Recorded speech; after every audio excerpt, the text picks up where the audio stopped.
one of the many things that, connects Loranne and I is that we both have our favorite hairdresser, Somkit. And, only your hairdresser knows, right?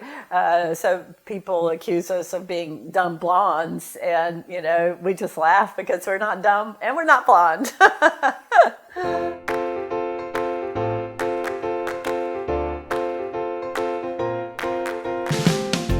No grass grows underneath her. I mean, it is, if you have something to get done, why are we waiting to get it done? Let's just do it. And what's the next step? And not everybody is like that. Loranne's strengths are like her strengths running the Ironman triathlons.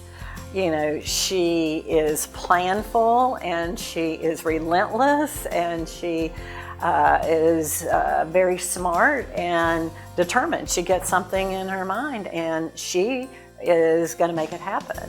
Honestly, when she tags on to something, she is relentless and almost like a pit bull. She's not going to let it go, right? She's going to bring every partner to the table. She's going to exhaust every conversation. She's going to search for the resources or create them or use her own to make sure that happens. And so I've learned a lot from her along the way about how you do this work and how you actually manifest the things you believe in, right? And how you inspire people to come alongside you, because nobody does this work alone. I think Loranne has always been more interested in public policy and serving in both the community and particularly in the issues that she cares about than it's been, just to be a lawyer and,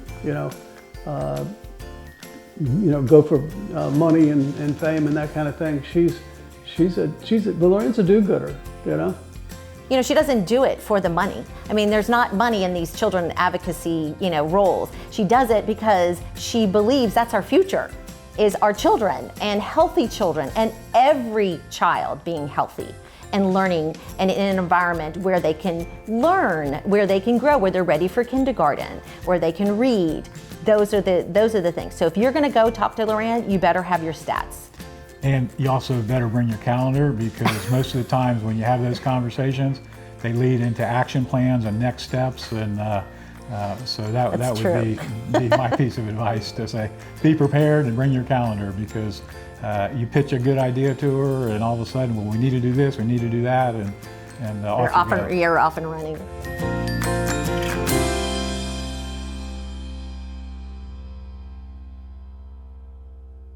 There are 160 members of the Florida Legislature, 40 in the Senate, 120 in the House. I'm assuming, and I'm not mocking this, I'm assuming that most, maybe all of them, are good human beings who care, might look at the world differently. But the test for any one of them is, what'd you get done? Loranne was instrumental in the early development of Whole Child as the director and sort of the manager of the Whole Child Leon program, which was the flagship of the program. There were like eight Whole Child programs around the state in the period 2000 to 2015 or so, and Tallahassee was the one that was the most robust. I think it had a lot to do with Loranne's passion and her leadership in that. That's just one of many things.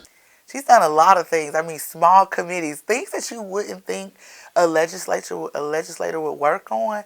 She's helped us literally move the ball. With Title I initiatives, we created an early education and empowerment task force. Loranne would help out the Children's Summit. That's a big deal. All of these things that we tend to forget about because they seem to be small pieces connected to the whole. Loranne is always somewhere in the mix of it. That is why we see the conspicuous moving of the needle, right, in terms of children development, in terms of children's success, learning gains for our children, because long time ago, 20 years ago, she was a lone voice, but then she brought other voices to the table with her, and together we could sing from the same sheet of music, and that is what has made the difference.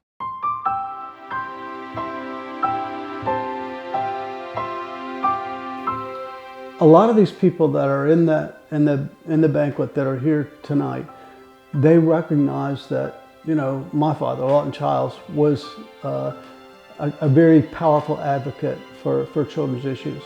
And what I want them to know and understand is that Loranne Ausley is the same. She, you know, inspired by him, but carrying on her own throughout her whole public life, throughout her whole career. This has defined her. This has defined the work that she's worked on, the awards that she's received, the jobs that she's held, the board memberships that she's been involved with. They're all involved in uplifting the community, uplifting particularly the children in the community, and being a leader that, you know, leads an exemplary life. There's not a shadow on her whatsoever. Loranne is still an advocate for children. That is still her passion, and she still needs everybody to work together, because we need to get back to just focusing on what is best for our children, because that's what's best for the future of our state and the future of our families. So we need to, you know, continue her good work. In the world of chaos in which we're living in, where there's disinformation everywhere, Loranne Ausley has impeccable integrity. When she tells you she's going to do something, she does it. And when she believes in something, it's not just for a billboard, it's because that she believes it in her heart and soul. And she will do everything, and she will call everybody, and she will be relentless about raising the money, raising the awareness, and getting the job done. I love how she loves. I know most people will call it service, but it's love. I see love in everything that she does, whether it's this frenzy kind of concern or whether or not something is going to get done. I don't know if you know her personally, but sometimes it seems very frenzy, but that's love in action. And I feel that same way about her. I want people tonight and every night to know that Loranne Ausley is a role model for all of us. Role model for me, role model for hundreds of other people here this evening, role model for the state of Florida. This is a person who cares, has compassion, wisdom, knows how to get things done, and believes that in this republic and in God's world, every child deserves the chance to succeed. If I were to create a Mount Rushmore of children advocates, of course it would include the Chiles family, and of course I think of Bud Bell. But the beauty of Loranne Ausley is that that baton has been passed and she's still running. And because she's still running, we are certain that our future for our children remains bright. And for her, I do not doubt, the best is still yet to come.